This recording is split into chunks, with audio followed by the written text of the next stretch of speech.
సూరజ్భాయిజీ చెప్పిన ఆస్కా పురుషార్థ్ పరమ సద్గురువు శివబాబా మనందరి జోలి వరదానములతో నింపారు. వరదాని జీవితము ఎంతో సుందర మరియు సరళ జీవితము. కొంతమందికి సఫలత యొక్క వరదానము లభిస్తే కొంతమందికి యోగీభవ వరదానము లభించినది. కొంతమందికి మాయపై విజయం యొక్క వరదానము లభిస్తే కొంతమందికి అందరి విఘ్నములను సమాప్తం చేసే వరదానము లభించినది.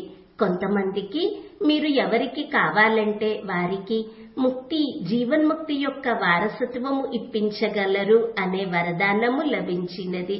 ఎంత సుందర వరదానములు ఇవి! శ్రమ చేసే అవసరమే లేదు. వరదానములు స్వతహాగా పనిచేస్తాయి. బాబా యొక్క మహావాక్యము గుర్తు చేసుకుందాము. వరదానములో అగ్నిని కూడా నీరులా మార్చే శక్తి ఉన్నది. అనగా అగ్ని వంటి సమస్య అయినప్పటికీ దానిని కూడా నీరు వలె శీతలంగా చేయడము. వరదానంలో ఈ గొప్ప శక్తి ఉన్నది.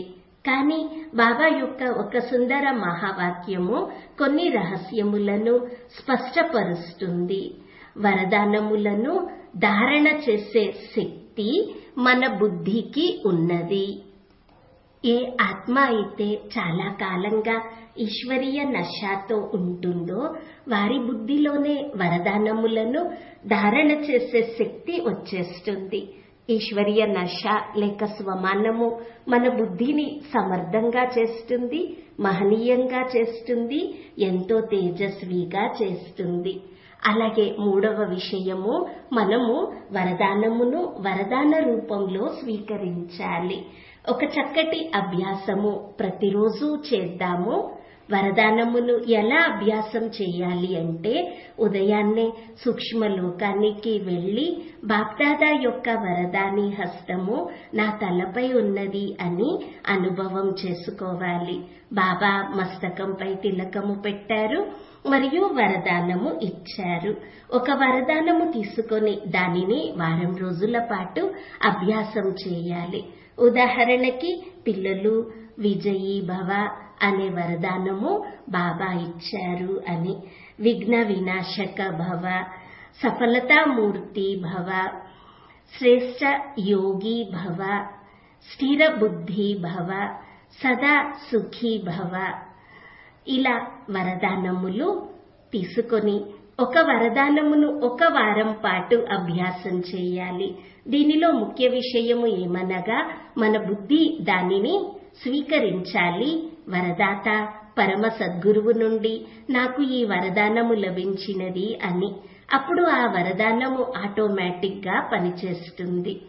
ఉదాహరణకి మీరు విఘ్న వినాశక భవ అనే వరదానము తీసుకుంటే ఎక్కడికి వెళ్ళినా ఎవరి విఘ్నము గురించి విన్నా గుర్తు చేసుకోవాలి, నా వద్ద పరమ సద్గురువు యొక్క వరదానము ఉన్నది. నేను ఎక్కడికి వెళ్ళినా అక్కడ ఉన్న వారందరి విఘ్నాలు అంతమవుతాయి. నేను ఎవరిపై దృష్టిని ఉంచినా వారి విఘ్నములు సమాప్తమవుతాయి. ఎవరి కోసము నేను శుభ భావనలు కలిగి ఉన్న సంకల్పము చేసినా వారి విఘ్నములు సమాప్తమవుతాయి. ఈ స్మృతి మరియు నశ ఎంత లోతుగా మనలో ఇమిడిపోవాలి. అలాగే మరొక సుందర వరదానము విజయీ భవ, మాయపై నాకు విజయము నిశ్చితము. ఉదయాన్నే ఇలా వరదానము తీసుకోవాలి, స్వీకరించాలి. బాబా మాయ యొక్క అన్ని రూపములపై విజయము పొందే వరదానము నాకు ఇచ్చారు. నా విజయము ప్రతి క్షణము నిశ్చితము. ఏ మాయ యొక్క వికారము నన్ను ఓడించలేదు. ఎందుకనగా నాకు భగవంతుని ద్వారా విజయం యొక్క వరదానము లభించినది.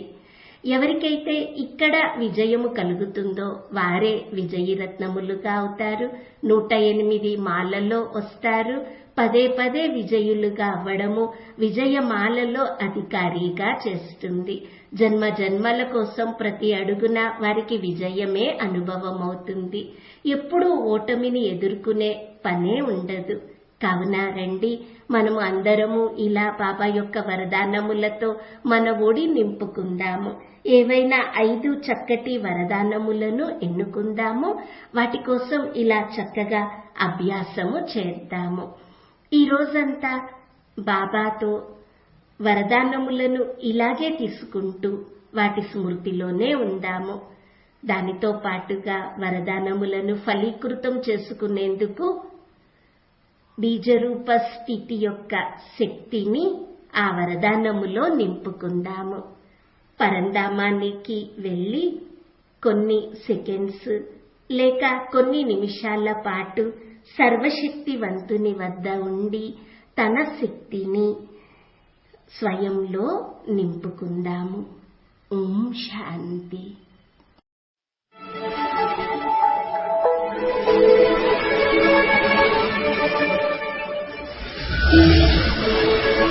Thank you.